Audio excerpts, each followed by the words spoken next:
Hi everyone, I am Sitesh Kumar Kushwaha. Welcome my channel Sitesh commerce tutorials. Friends, ये है हमारा lecture number 10 जिसमें पढ़ने वाले हैं क्वेश्चन नंबर 11। तो चलिए फ्रेंड्स स्टार्ट करते हैं। स्टार्ट करने से पहले आपको बता दें कि अगर आप हमारे चैनल पर नए हो तो प्लीज चैनल को सब्सक्राइब करिए, बेल आइकन को प्रेस करिए ताकि कोई भी वीडियो अपलोड करें तो उसका नोटिफिकेशन सबसे पहले आपको प्राप्त हो। और आपको अगर वीडियो अच्छा लगे तो लाइक करिए, कमेंट करिए। अगर कोई प्रॉब्लम होता है तो उसका समाधान मैं अगले वीडियो में जरूर करूंगा फ्रेंड्स। तो चलिए स्टार्ट करते हैं फ्रेंड्स। हमारा क्वेश्चन नंबर 11 है, कह रहा है अवकाश लिमिटेड टेबल पंखा निर्माता हैं। 31 मार्च 2007 को समाप्त वर्ष के लिए उनके कारखाने की क्रियाओं के संबंध में निम्नलिखित सूचनाएं दी गई है। देखिए, कह रहा है चालू कार्य यानी 1 अप्रैल 2006 को यानी WIP 1 अप्रैल 2006, जिसमें आपका एट प्राइम कॉस्ट दिया हुआ है 80,000 का, यानी एट प्राइम कॉस्ट 80,000 का दिया हुआ है WIP।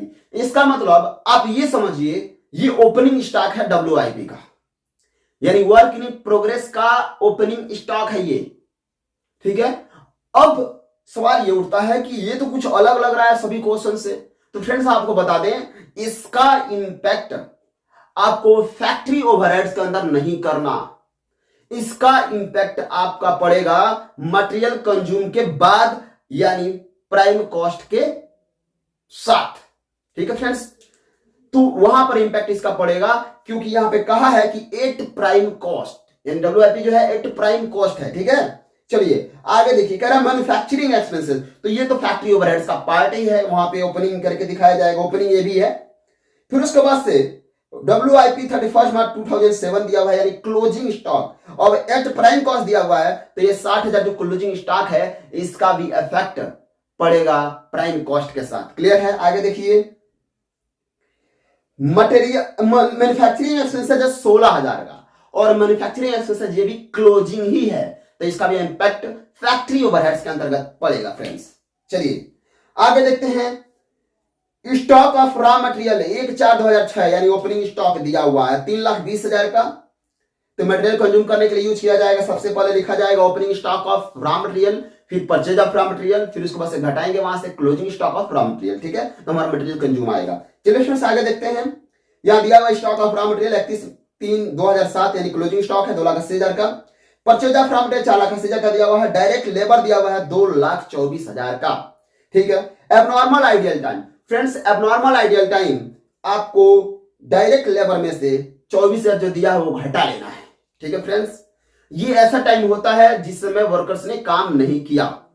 ठीक है फ्रेंड्स, मैन्युफैक्चरिंग एक्सपेंसेस 80,000 का है, तो ये भी फैक्ट्री ओवरहेड्स का पार्ट है क्योंकि मैन्युफैक्चरिंग फैक्ट्री के ही अंदर होता है। ठीक है फ्रेंड्स, आगे देखिए, office selling and distribution expenses.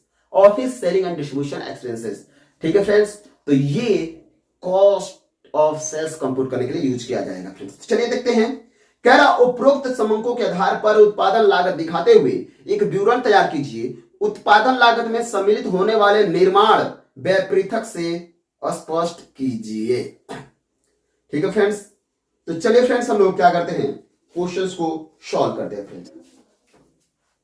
चलिए हमारा क्वेश्चन नंबर 11 जिसमें हमें बनाना है statement of cost sheet. Statement of cost sheet. चलिए अब यहां पर हम सबसे पहले लेंगे, देखिए क्वेश्चन बहुत आसान है। ठीक है, यहां पर लिखना है opening stock of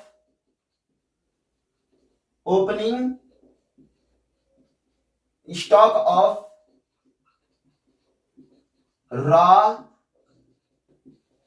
materials. Opening stock of raw materials, तो फ्रेंड्स देख लेते हैं कितना है। ये है 3,20,000 का। आप यहां पर लिखेंगे 3,20,000। ठीक है, यहां पर लिखेंगे purchase of raw material, purchase of raw materials, और परचेज ऑफ रॉ मटेरियल्स जो है वो है हमारा 4,80,000 का। 4,80,000 का। और यहां पर closing stock of raw material लेंगे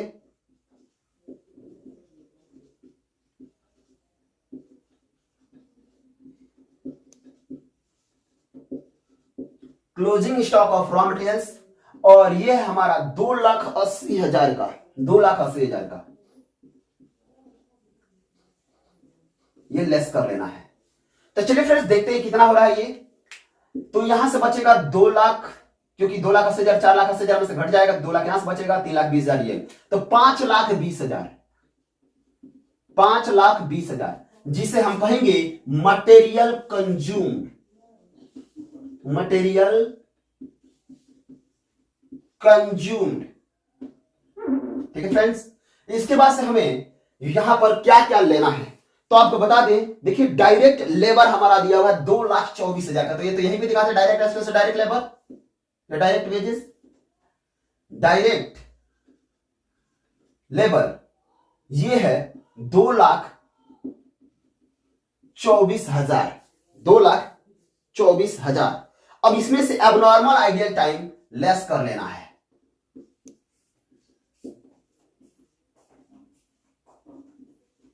एबनॉर्मल आइडियल टाइम लेस कर लेना है, जो है 24,000 हमारा दिया हुआ है क्वेश्चन में, तो हमारा ये आएगा 2 लाख, तो हम 2 लाख यहां पर लिख लेंगे। ठीक है फ्रेंड्स, इसके बाद से आप देखिए यहां पर मैंने कहा था कि जो एक प्राइम कॉस्ट जो WIP दिया हुआ है, work in progress eight prime cost, वो दिया, वो यहां पर हम लिख लेंगे। तो ओपनिंग स्टॉक ऑफ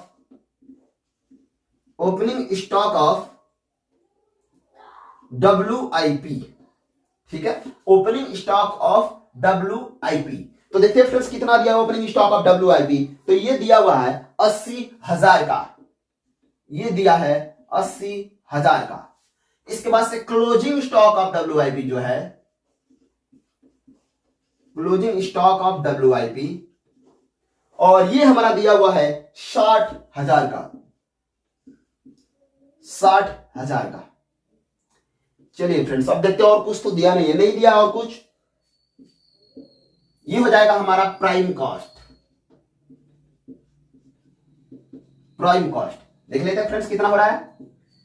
तो देखिए ये 80,000 में 60,000 चला जाएगा, बचेगा 20,000, और ये 2 लाख, तो 2,20,000 और 5,20,000, तो 7,40,000 हो जा रहा है, 7,40,000, 7,40,000 हमारा हो गया। अब देखिए क्या दिया हुआ है, अब दिया हुआ है मैन्युफैक्चरिंग एक्सपेंस, जो एट ओपनिंग एंड क्लोजिंग दोनों दिया हुआ है, और मैन्युफैक्चरिंग एक्सपेंस दिया हुआ है, तो हम यहां पर लिख लेंगे, ये फैक्ट्री ओवरहेड्स के कैटेगरी में आएगा, फैक्ट्री ओवरहेड्स में। ठीक है, हम सबसे पहले लिख लेते हैं ओपनिंग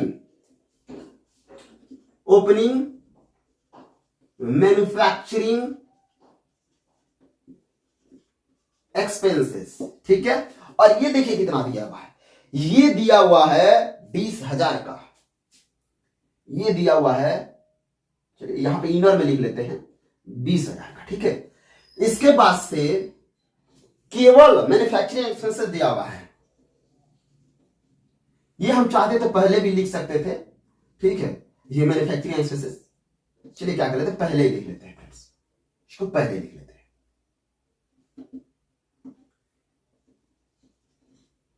मैन्युफैक्चरिंग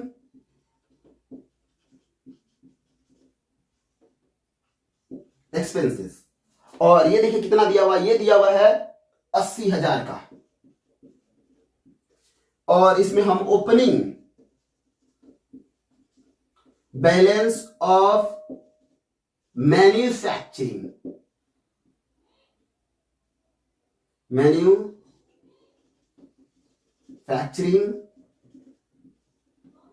एक्सपेंसेस दिया हुआ है, और ये है 20,000 का।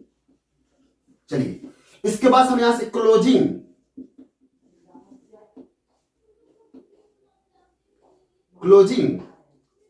बैलेंस ऑफ MFG लिख देते हैं फ्रेंड्स, यानी मैन्युफैक्चरिंग एक्सपेंसेस, जगह नहीं है, एक्सपेंसेस, और ये है 16,000 का। ठीक है फ्रेंड्स, तो ये हमारा कहीं ना कहीं जो हो जाएगा 4,000, इसमें से बचेगा यानी 84,000, ये 84,000 हमारा हो जाएगा, क्योंकि 20,000 में 16,000 घटाएंगे, 4,000 और 80,000, 84,000। अब ये इसको जोड़ लेते हैं फ्रेंड्स, तो ये जोड़ लिया 0 0 0, फिर आपका ये 4 हो जाएगा, ये 8 4 12 2 हो जाएगा, फिर 1 और 7 1 8, तो 8,24,000 फ्रेंड हमारा हो रहा है, जिसे हम कहेंगे वर्क कॉस्ट, जिसे हम कहेंगे वर्क कॉस्ट। और आपका ऑफिस ओवरहेड्स नहीं दिया है फ्रेंड्स, ऑफिस ओवरहेड्स नहीं दिया है, तो इसका मतलब यही हो जाएगा cost of production, cost of production. Friends आपको बता दें कि यहां opening stock of finish goods, closing stock of finish goods ये भी नहीं दिया हुआ है, तो इसका मतलब हम इसी को कह सकते हैं कॉस्ट ऑफ गुड्स सोल्ड, इसी को हम कह सकते हैं कॉस्ट ऑफ गुड्स सोल्ड।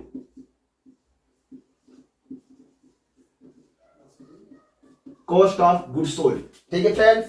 चलिए अब हमारे पास क्या दिया हुआ है, तो हमारे पास दिया हुआ है office selling and distribution expenses में क्या दिया हुआ, office selling and distribution expenses, office selling and distribution expenses. और ये कितना दिया हुआ फ्रेंड्स, ये दिया हुआ है 56,000 का, ये दिया हुआ है 56,000 का। आप इसको जोड़ लीजिए 0 0 0, 6 4 10 0 1, और 2 1 3 और 5 3 8,